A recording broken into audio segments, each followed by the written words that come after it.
हमारे चैनल को सब्सक्राइब करें और बेल आइकन दबाएं।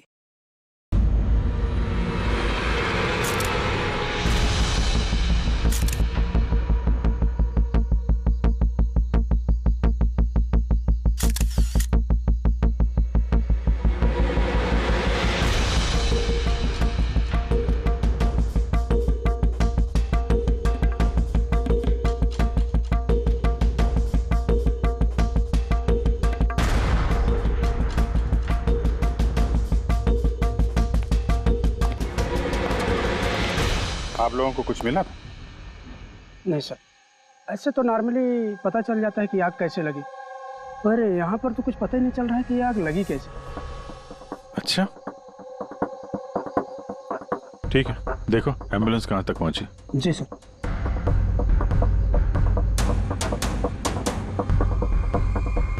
बहुत बुरी तरह से झुलस गया। कमाल है, कुछ पता ही नहीं चल रहा है कि आग कैसे लगी है।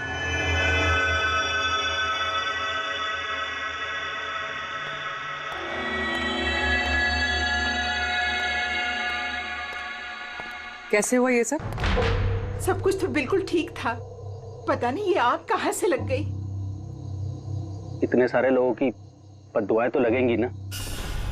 क्या कहा तुमने? पता चला था सर कि दिलीप साहब किसी कोर्ट के केस में फंसे हुए थे। काफी बड़ा चक्कर था, लेकिन अभी कुछ दिन पहले छूट भी गए थे। काफी लोग नाराज भी थे इस बात से। कहीं इसी चक्कर में किसी ने दिलीप को मार तो नहीं दिया? नहीं, कोर्ट ने बरी कर दिया था मेरे पति को, उन्होंने कुछ भी नहीं किया। क्या केस क्या था? 9 साल पहले जीजू के थिएटर में आग लग गई थी, जिसके कारण कुछ लोगों की मौत हो गई थी और सारा इल्जाम जीजू पर आ गया था। ऐसे कैसे हवा में आग लग सकती है? जरूर किसी की प्लानिंग है। किसी पे शक है आप लोगों को? कौन कर सकता है? कोई भी कर सकता है, अनीता भी कर सकती है। कौन कौन है अनीता? टोनी की वाइफ, और वो आज यहाँ आई भी थी।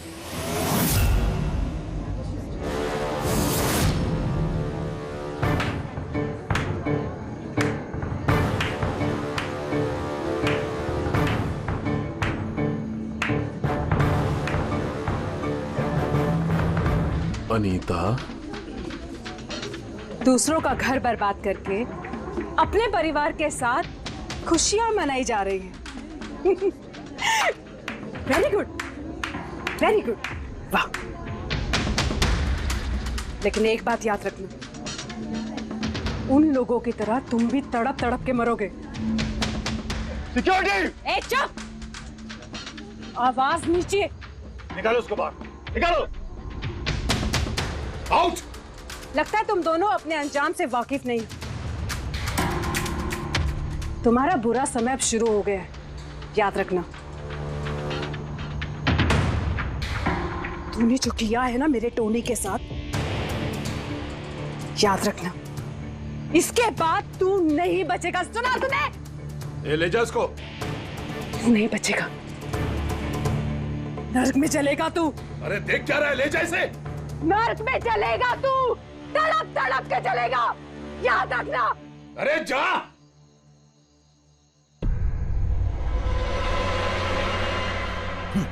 Let's enjoy Rohan. अरे भूल जाओ।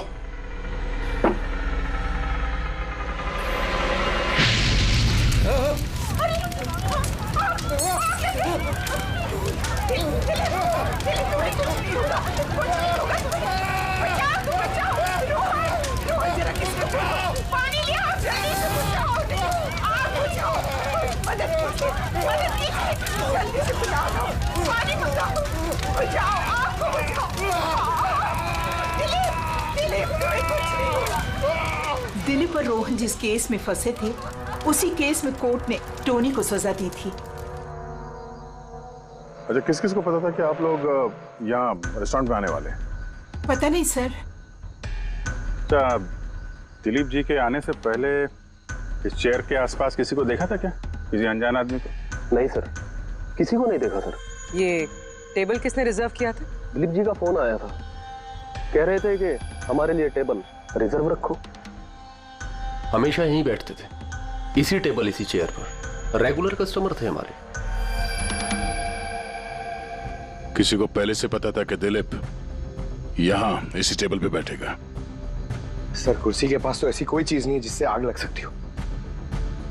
कमाल की मिस्ट्री है यार। सीसीटीवी कैमरा,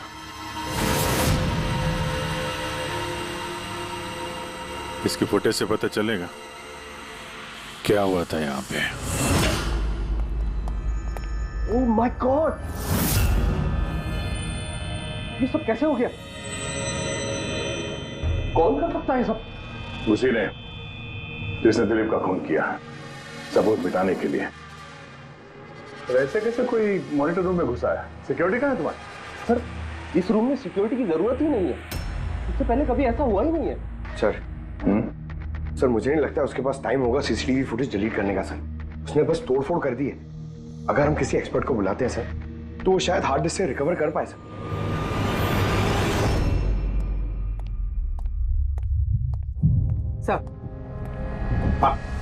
सर 9 साल पहले दिलीप और रोहन का एक थिएटर था जिसमें आग लग गई थी। एग्जिट और एंट्री डोर बंद होने की वजह से इस आग में 12 लोग जल के मर गए थे। विक्टिम्स की फैमिली ने केस किया तो इन्वेस्टिगेशन में पता चला कि उस वक्त एक गार्ड ड्यूटी पे था। हाँ, टोनी। हाँ सर कोर्ट में साबित हो गया कि टोनी ने बहुत शराब पी रखी थी और शराब के नशे में वो इतना धुत था कि वो इमरजेंसी एग्जिट भी खोल नहीं पाया। हाँ, बस टोनी की बीवी अनीता ये मानने को तैयार ही नहीं कि गलती टोनी की है। सर सिर्फ उसका ही नहीं, बहुत सारे न्यूज़पेपर आर्टिकल्स ने भी कोर्ट के इस फैसले के खिलाफ आवाज उठाई थी। जब ये हादसा हुआ था उस वक्त दिलीप और रोहन के खिलाफ सॉलिड एविडेंसेस थे, लेकिन फिर केस चलता रहा। 9 साल हो गए। कुछ विटनेसेस ने गवाही बदल दी और कुछ कंट्री से बाहर चले गए। सर दिलीप और रोहन ने जरूर पैसे और पावर का इस्तेमाल किया होगा और ये बात टोनी को पता चल गई होगी। उसी ने भेजा होगा अनीता को दिलीप को मारने के लिए। पर फ्रेडी, जब अनीता वहां थी ही नहीं तो आग लगाई कैसे? नहीं, सिक्योरिटी वालों ने तो उसे बाहर निकाला था रेस्टोरेंट में से। ऐसी कौन सी चीज है जो अचानक आग लग सकती है? सर शायद डॉक्टर सालुंके हमारी मदद कर सके, या फिर अनीता।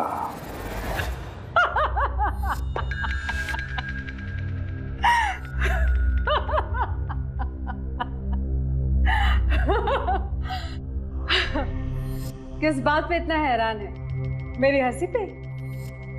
क्या दिलीप की मौत पे? दिलीप की मौत पे तुम इतना खुश क्यों हो रही हो? अब मैं खुश नहीं होंगी तो और कौन होगा? कल रात रेस्टोरेंट से निकलने के बाद तुम कहाँ गई थी? जेल, अपने पति से मिलने। वार्डन के पास सारे रिकॉर्ड हैं, आप चाहें तो चेक कर सकते हैं।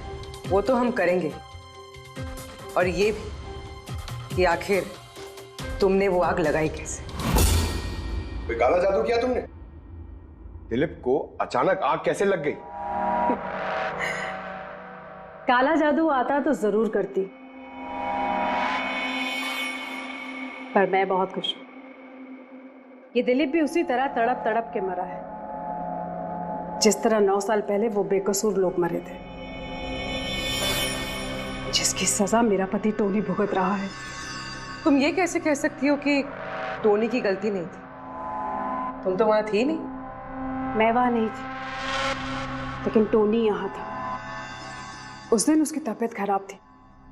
उसने अपने मालिकों से, रोहन और दिलीप से कहा, वो जल्दी घर आ गया आग लगने से पहले। गलती उन दोनों की थी।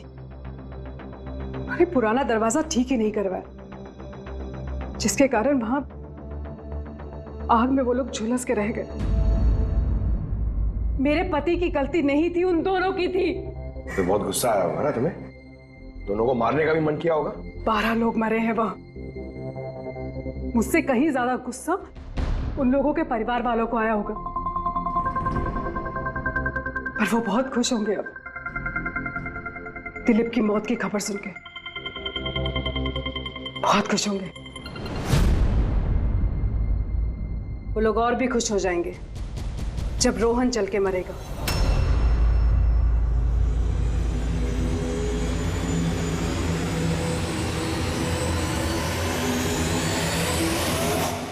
सर 42 लोग हैं, उन 12 विक्टिम के करीबी रिश्तेदार और फैमिली वाले। सस्पेक्ट ज्यादा और वक्त कम। सर सबसे पहले इन 42 लोगों में से उन लोगों के नाम हटा देते हैं जो कल दिलीप की मौत के वक्त शहर में नहीं थे। सर 9 साल हो गए इस बात को। शायद कितने लोग देश भी छोड़कर चले गए होंगे और कुछ लोगों की मौत भी हो गई होगी। फिर भी पता तो लगाना ही पड़ेगा। देखो कितने लोग शहर में थे जब दिलीप की मौत हुई।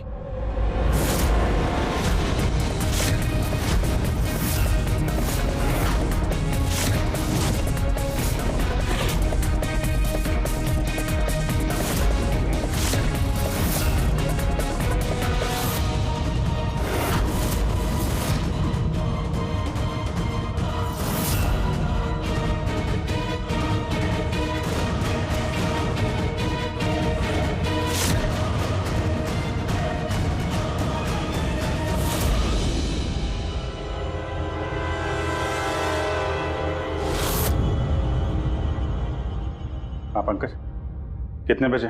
27 लोग हैं सर जो उस वक्त शहर में थे और उनके पास दिलीप को मारने की वजह थी। ठीक है, तो लाओ सबको ब्यूरो में, देखते हैं क्या कहानी सुनाते हैं ये लोग अपनी बेगुनाही की। जेम्स, तुम्हारे पिताजी 9 साल पहले थिएटर में लगी आग में जलकर मर गए, है ना? Yes sir. आपके हस्बैंड फिल्म अकेले देखने गए थे? उस दिन मैं बिजी थी, इसलिए वो अकेले ही चले गए। कल रात कहाँ पर थे तुम? सर मैं अपने फ्रेंड्स के साथ था। सर मैं पासपोर्ट ऑफिस गया था। उन दोनों को मैं ऐसे बच के नहीं जाने दूंगी। तो क्या किया तुमने? सोचा कि दिलीप से फेस टू फेस मिलूंगा और उससे पूछूंगा कि तुमने ऐसा क्यों किया। सर उसके बाद मैं अपने फ्रेंड के साथ घर पे गया। मैं अपनी वाइफ के साथ मॉल में था। सर आप मेरे फ्रेंड से पूछ सकते हैं। सर मैं उससे मिलता तो रेस्टोरेंट तक जिंदा नहीं पहुंच पाता। दिलीप को उसके किए की सजा मिल गई। मुझे मालूम चला रेस्टोरेंट से कि दिलीप के साथ क्या हुआ तो दिल को सुकून मिला सर। अब बचा रोहन, उसको भी उसके किए की सजा जरूर मिलेगी। अब इन 27 लोगों में से उन लोगों के नाम रहने दो जो घुमा फिरा के जवाब दे रहे थे और जिन्होंने अपने जवाब पहले से ही तैयार करके रखे थे।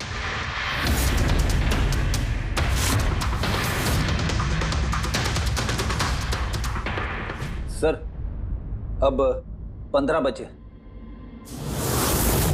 अब इन 15 लोगों को उस दिन के बारे में पूछते हैं जब 9 साल पहले थिएटर में आग लगी थी। देखते हैं किसे सबसे ज्यादा गुस्सा आता है, कौन मुंह फेर लेता है। सर मेरा भाई 10वीं पास हो गया था। उसने कहा पार्टी देनी है, दोस्तों को पिक्चर दिखाना है, पैसे दो। सर मैंने वो पैसे उसे दे दिए। काश वो पैसे मुझे उसे देने नहीं चाहिए थे सर।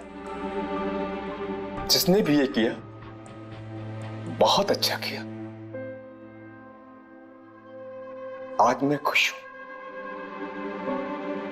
आज मैं बहुत खुश हूं। कुमार साहब आप यूनिवर्सिटी में फिजिक्स के प्रोफेसर हैं, है ना? Yes sir, head of the department physics. लेकिन मेरे खुद के बेटे को पढ़ाई में कोई इंटरेस्ट नहीं था। बहुत डांटता था मैं उसे, लेकिन अनिकेत के ऊपर कभी कोई फर्क नहीं पड़ा। एक नंबर का बदमाश बन गया था वो। उस दिन भी वो कॉलेज से बंक करके दोस्तों के साथ फिल्म देखने चला गया और सर और वापस घर पे कभी नहीं आया। हिमेश, राइट, कॉन्ट्रैक्टर हो ना तुम? हाँ सर। हिमेश, 9 साल पहले तुम अपनी पत्नी के साथ फिल्म देखने गए थे उस थिएटर में। नई नई शादी हुई थी मेरी। सलोनी के साथ फिल्म देखने के लिए गया था। उसको भूख लगी थी, मैं समोसे लेने के लिए बाहर गया। मैं वापस आया तो देखा वहां के दरवाजे लॉक हो गए थे। वहां अंदर से लोगों के चिल्लाने की आवाज आ रही थी और धुआं निकल रहा था वहां से। मैंने सब दरवाजे खोलने की बहुत कोशिश की, मैंने बहुत कोशिश की, मैं पागलों की तरह दरवाजा को ठोकता रहा, पीटता रहा। सलोनी सलोनी सलोनी सलोनी सलोनी कहीं चिल्लाता रहा, अरे कोई दरवाजा खोल दो यार, सलोनी सलोनी। लेकिन मैं कुछ नहीं कर सका सर, मैं कुछ नहीं कर सका। अपनी सलोनी को मैं बचा नहीं सकता। वहां पे एक गार्ड भी था ना, टोनी, उससे भी दरवाजा नहीं खुला क्या? नहीं था सर। वहां कोई और गार्ड, किसी और को देखा था तुमने? कोई नहीं था सर, कोई नहीं था। मैं 9 साल पहले जो बात कोर्ट में कहा वही आज कह रहा हूं। जब सिनेमा हॉल में आग लगी थी उस वक्त टोनी वहां पर नहीं था सर।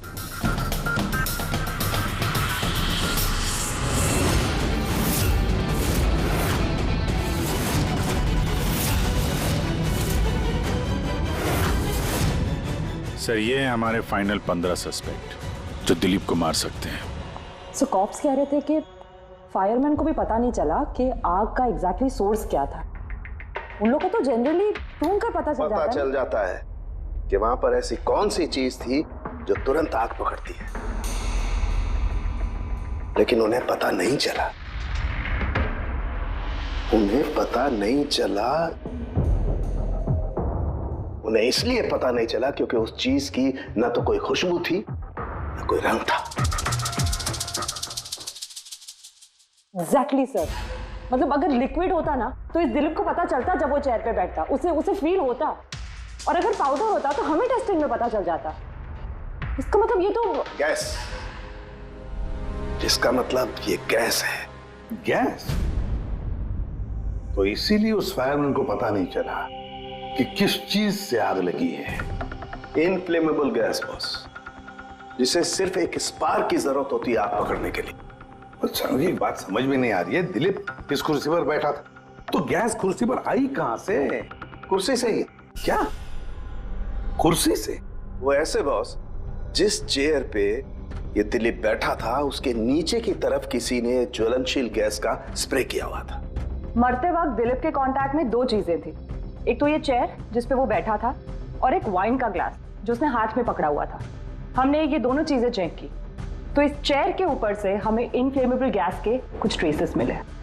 बॉस, हमारे आसपास वातावरण में स्वतः ज्वलनशील पदार्थ होते हैं जो कभी कभी स्पॉन्टेनियसली जल जाते हैं, जैसे कि मार्श गैस एक नेचुरल बायोगैस है और ज्वलनशील गैस इसका मेन कंपोनेंट है। मतलब इनफ्लेमेबल गैस कभी भी हवा में ऐसे ही जल जाती है? नहीं फ्रेडी, अपने आप नहीं। जब वातावरण में बहुत ज्यादा गर्मी पैदा हो जाती है और वो वातावरण की ऑक्सीजन के साथ मिल जाती है तो एक सुपर हाई टेम्परेचर का निर्माण होता है, जिसकी वजह से ये आग लगती है। लेकिन सालून साहब, वहां तो ऐसे कोई हाई टेम्परेचर वाली चीज थी नहीं। एग्जैक्टली, ऐसा कोई डायरेक्ट सोर्स नहीं था जिससे गर्मी पैदा हो सके। बस इसीलिए मुझे लगता है खूनी ने कोई एक्स्ट्रा डिवाइस का इस्तेमाल किया है ये अचानक इतना ज्यादा टेम्परेचर बढ़ाने के लिए। और ये कुर्सी तो तैयार बैठी थी, इसे तो सिर्फ एक स्पार्क की जरूरत थी। पर सर, ऐसे कोई हीट कैसे पैदा कर सकता है? हाँ, कर सकते हैं ना पूरी। जैसे उदाहरण के तौर पर मैग्नीफाइंग ग्लास पर सूरज की किरणों को खास तरीके से फोकस करके हम बचपन में कागज जलाया करते थे।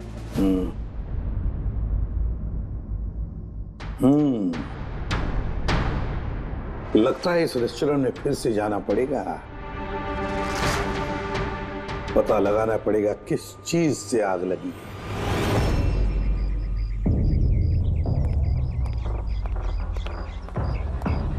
पूरा एरिया छान मार लिया सर, लेकिन ऐसी वो चीज ही नहीं मिली जिससे आग लग सकती है। और ये ओपन रेस्टोरेंट है। जब खूनी ने दिलीप के चेयर के नीचे वो इनफ्लेमेबल गैस स्प्रे किया तो किसी ने तो देखा होगा। वही तो, चेयर में अपने आप आग लग गई और दिलीप चल के मर गया। किसी ने कुछ देखा नहीं और ना ही कोई सबूत हमारे सामने आ रहा है। सर, उस डेटा एक्सपर्ट ने सीसीटीवी फुटेज रिकवर कर ली है, आप देख सकते हैं सर। गुड, तुम लोग यार देख लो, तब तक मैं देखता हूँ यहाँ पे कुछ मिलता है क्या। सर, दिलीप और उसकी फैमिली के आने के 15 मिनट के पहले की फुटेज है ये।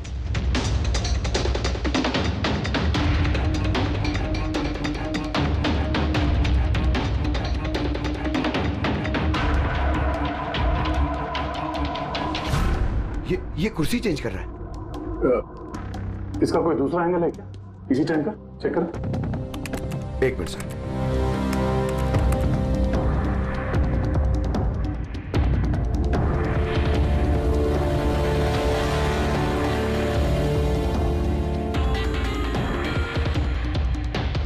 ये कुर्सी के साथ क्या कर रहा है? गैस स्प्रे कर रहा है क्या?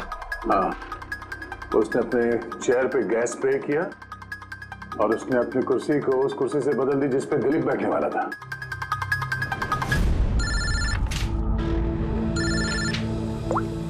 आ गया। अच्छा, great, good work, good work. क्या हुआ सर? जिसने भी दिलीप की कुर्सी के साथ छेड़खानी की ना, उसका पता चल गया है। वो एक आदमी है, उसका मिलता जुलता हुलिया भी मिला है। अब देखते हैं, जय भेजने वाला है फोटोग्राफ।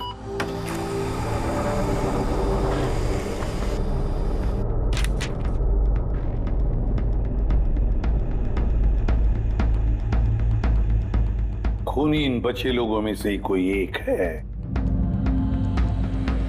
इन्हीं में से एक। और अब इसका अगला शिकार रोहन है।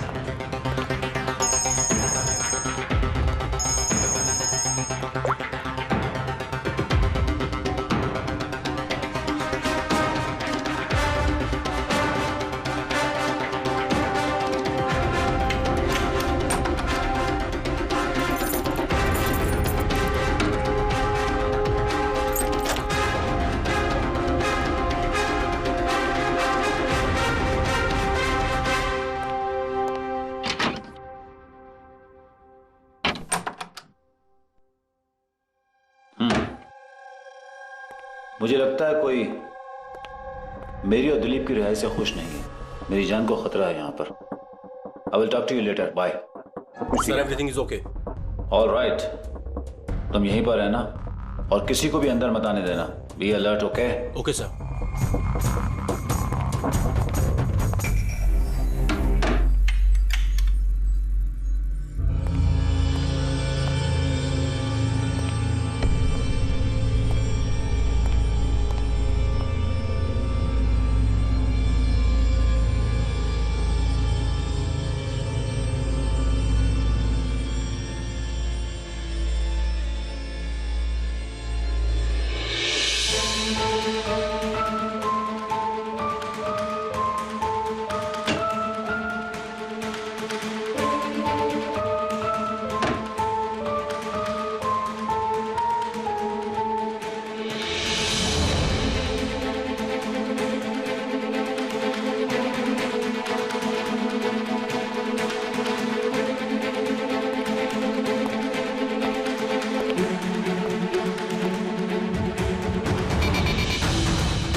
बचाओ, बचाओ,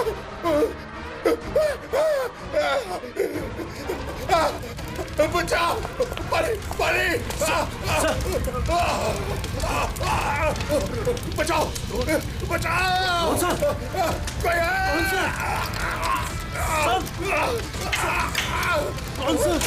बचाओ, पानी, पानी, कौन सा?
क्या हुआ यहाँ पर और कैसे?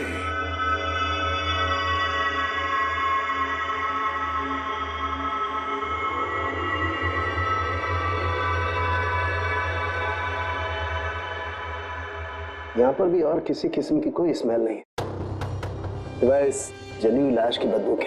यानी ये मर्डर भी इन्फ्लेमेबल गैस से हुआ है? शायद। ये सब हुआ कैसे? हाँ?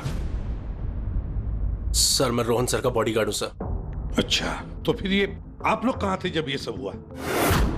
सर रोहन सर ने मुझे बाहर निगरानी के लिए कहा था, तो थोड़ी देर के बाद सर उनके चिल्लाने की आवाज आई तो मैं उनके कमरे की तरफ भागा, लेकिन सर दरवाजे के चारों तरफ से धुआं देखा तो मैं दूसरी चाबी से दरवाजा खोल के अंदर गया तो देखा कि सर रोहन सर जले पड़े थे। आप लोगों को भी कुछ पता नहीं है? कमाल है, कमरे के अंदर कोई लीड नहीं मिला, शॉर्ट सर्किट नहीं हुआ है, ये पर्दा अंदर से बंद है, ये विंडोज परमानेंटली क्लोज्ड है, कोई बाहर से अंदर भी नहीं आ सकता। अब बाहर से अंदर कोई व्यू भी नहीं है, कोई देख नहीं सकता, तो फिर आदमी मरा कैसे? इससे लगी है आग बॉस।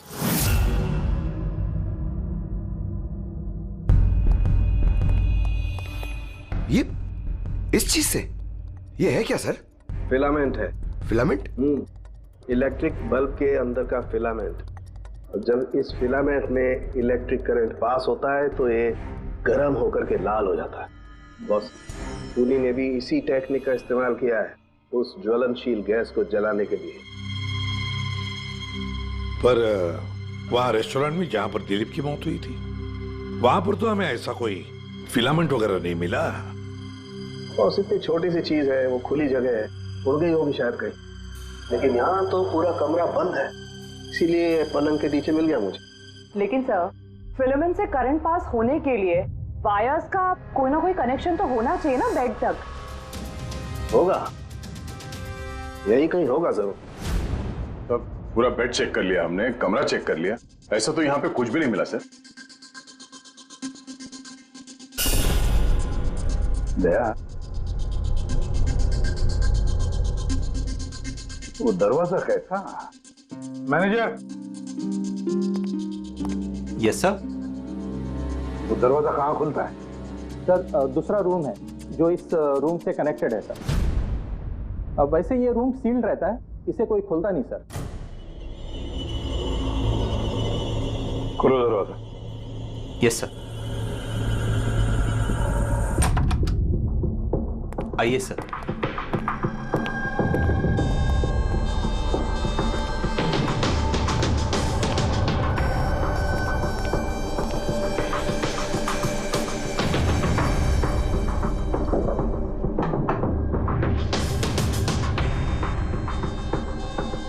मैनेजर साहब, किसका कमरा है ये? कौन रहता है इस कमरे में?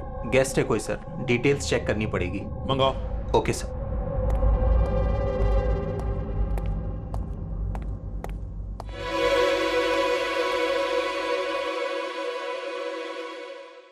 सर, वहां उस कमरे में जो कुछ भी हुआ है सर, वो इसी कमरे से किया गया। लेकिन अगर करंट इस रूम से पास किया गया है तो यहाँ से उस बेड तक कोई ना कोई वायर तो होनी चाहिए ना।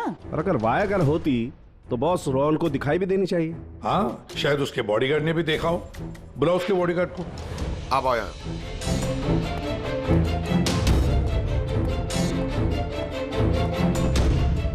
एक बात बताओ, जब तुम रोहन के कमरे में आए थे तब कोई वायर देखी या इस दरवाजे से उस कमरे में जाते हुए? कुछ भी नहीं सर, रोहन सर के रूम के अंदर जाने से पहले मैंने रूम को पूरी तरह से चेक किया था सर, लेकिन वायर जैसी कोई चीज उस रूम में नहीं दिखाई दी। ठीक है, जाओ तुम। जो कुछ भी हो दया, खूनी ने इसी दरवाजे का इस्तेमाल किया। इस दरवाजे से वो रोहन के इस कमरे में आया, उसने बेड पर इन्फ्लेमेबल गैस स्प्रे किया और किसी भी तरह से फिलामेंट को करंट दे दिया। बस फिलामेंट गर्म हो गई और इन्फ्लेमेबल गैस ने आग पकड़ ली, रोहन की मौत हो गई। बस एक बात पक्की है, ये जो कोई भी है उससे इलेक्ट्रिक और केमिकल्स की बहुत अच्छी जानकारी है। प्रोफेसर कुमार, फिजिक्स का प्रोफेसर कुमार, उससे बढ़कर और कौन जान सकता है इस सारे मामले में? दया, अच्छा, इस प्रोफेसर कुमार से मिल लो। अच्छा दया, मैं भी चलता हूं तुम्हारे साथ।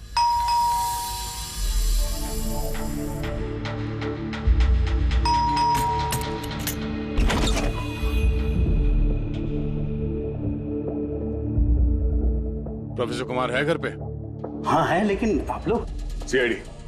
सीआईडी? सब ठीक तो है ना साहब? हाँ, उनसे कुछ पूछताछ करनी है। कहाँ है वो? बाहर बच्चों को पढ़ा रहे हैं, मैं बुला के लाता हूँ। कोई बात नहीं, हम देखते हैं।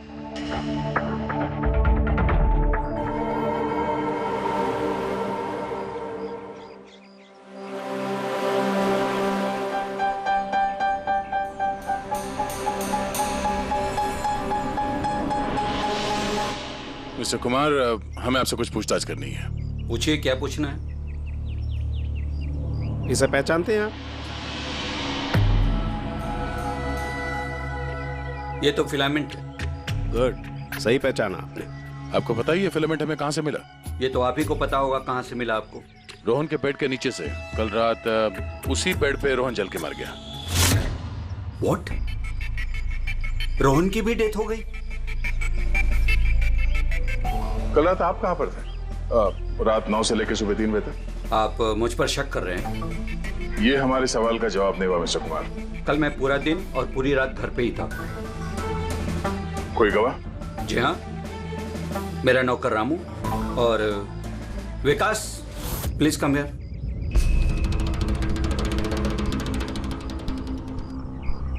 Yes sir. इन्हें बताओ मैं कल कहाँ था।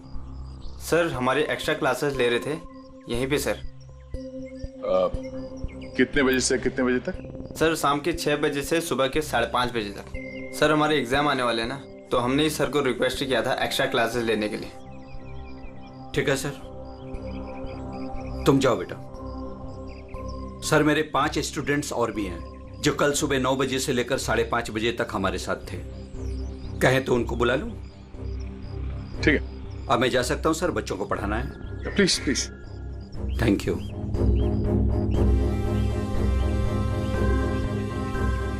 हाँ, तो बच्चों में ये कह रहा था कि बिना सोल्डरिंग वायर के भी हम मदरबोर्ड फिक्स कर सकते हैं with the help of adhesive conductor.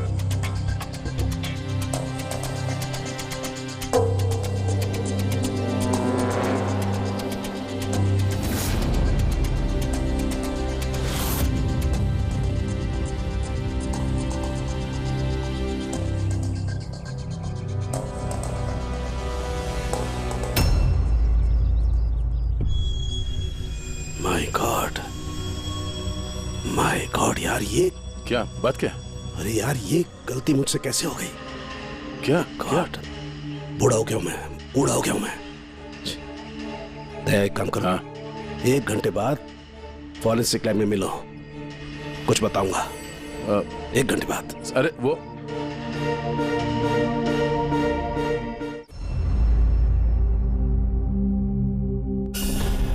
लो बस, एक काम करो, इस स्विच से इन बल्ब्स को जलाओ। इस स्विच से? इस स्विच से? हाँ हाँ, इस स्विच से। यार ना कोई कनेक्शन है कुछ है, कैसे जलेंगे ये? तुम सवाल मत किया करो, कभी कभी मेरी बात भी मान लिया करो यार। कभी कभी। ये ले। क्या सर, ये तो कुछ हुआ भी नहीं। होगा होगा। अरे क्या होगा? होगा ही नहीं। अरे होगा यार, बिलीव नहीं होगा। 1 मिनट। क्या इसकी तबीयत ठीक है ना? हाँ? तो पता नहीं क्या हुआ है, वो जब से वो प्रोफेसर कुमार से मिलके आया ना, बस बल्ब के साथ ही खेले जा रहे हैं। बात बताओ, वो फिंगरप्रिंट्स का क्या रिपोर्ट आया? वही जो फिंगरप्रिंट्स तुमने होटल वाले से लिए थे और रूम में उठाए थे। तो फिंगरप्रिंट्स तो बहुत सारे मिले, लेकिन सारे स्टाफ मेंबर्स के ही हैं, उसके अलावा और किसी के नहीं मिले। ये कैसे हो सकता है? तो भाई साहब जरा इधर भी ध्यान दीजिए। हाँ हाँ, ध्यान है। हाँ।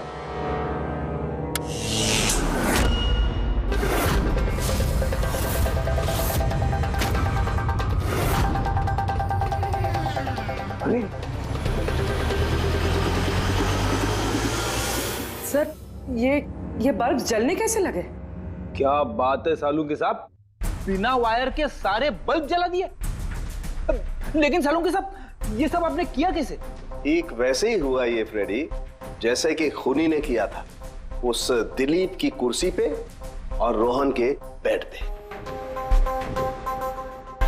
जादूगर सालुंखे, जरा साफ साफ बताइए आपने ये किया कैसे? करंट क्या हवा में से आया? हवा में से नहीं आया बॉस, करंट आया है इलेक्ट्रिक पेंट के जरिए। Electric paint? हाँ, इलेक्ट्रिक पेंट। दरअसल बिजली के जो तार होते हैं वो मेटल के होते हैं और metal is a good conductor of electricity, इसीलिए करंट उनमें से पास होकर के जाता है। ठीक इसी तरीके से कुछ पेंट भी होते हैं जिन्हें हम इलेक्ट्रिक पेंट कहते हैं और ये भी गुड कंडक्टर ऑफ इलेक्ट्रिसिटी होते हैं। इनमें से भी इलेक्ट्रिसिटी पास हो सकती है और कमाल की बात यह है कि ये किसी भी कलर में मिल सकते हैं, जो आसानी से किसी भी बैकग्राउंड में मर्ज भी हो सकते हैं। ओह, इसीलिए हमें होटल रूम में और रेस्टोरेंट में कुछ दिखा नहीं सर। Exactly that. खूनी ने दरअसल होटल के कमरे का और रेस्टोरेंट के फ्लोर का दोनों का कलर इस कलर के साथ मैच किया, इसीलिए हमें दिखाई नहीं दिया। तो ये इलेक्ट्रिक करंट, आई मीन ये जो इलेक्ट्रिक पेंट है, ये आसानी से मिल जाता है? हाँ, मिल सकते हैं।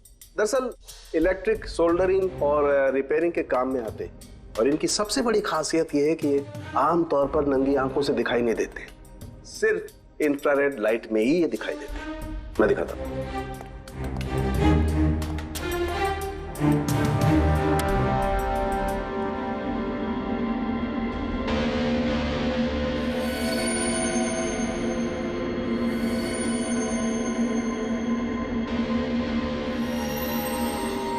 देखा बॉस? हाँ, खूनी ने भी ऐसे ही इस इलेक्ट्रिक पेंट का इस्तेमाल किया और ये सर्किट बनाया।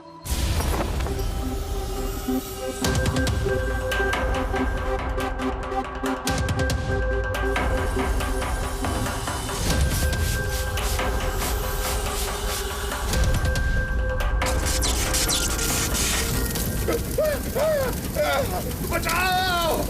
एक बात तो पक्की है, ये जो भी कोई है उसे इन सारी चीजों की पक्की जानकारी है। मगर सर, इनमें से खूनी कौन है? इस प्रोफेसर से तो मिल लिए सर, ये तो नहीं है। ये बंसी? बंसी तो एक क्लर्क है और मुझे नहीं लगता कि एक क्लर्क को साइंस की इतनी जानकारी होगी। सर, इनमें से सबसे ज्यादा पढ़े लिखे तो ये प्रोफेसर ही लग रहे हैं। कोई ऐसा जो प्रोफेसर जितना इंटेलिजेंट तो नहीं है, लेकिन इसे इन सब चीजों की जानकारी है।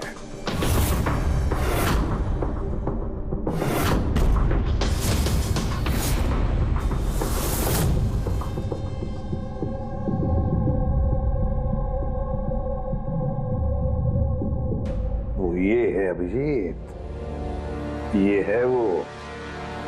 याद है क्या कहा था इसने, कि क्या काम करता?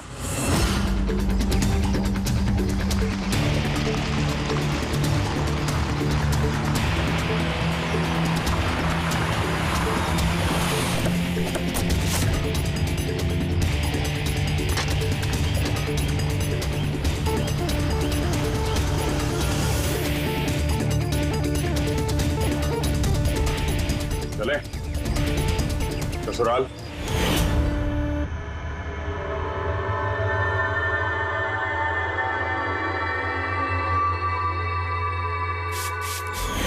दिलीप और रोहन पर केस हुआ था, लेकिन मुझे मालूम था अपने पैसे और पावर के दम पर वो छूट जाएंगे।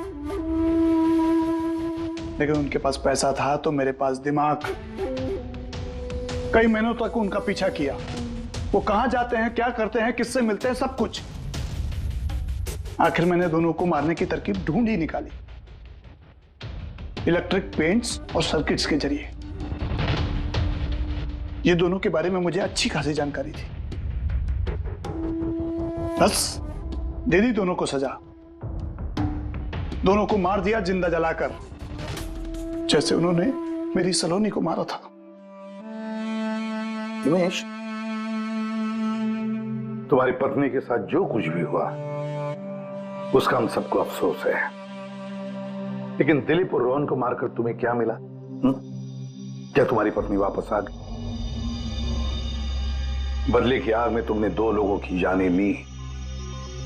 कानून तुम्हें कभी माफ नहीं करेगा। तुम्हें कड़ी से कड़ी सजा होगी।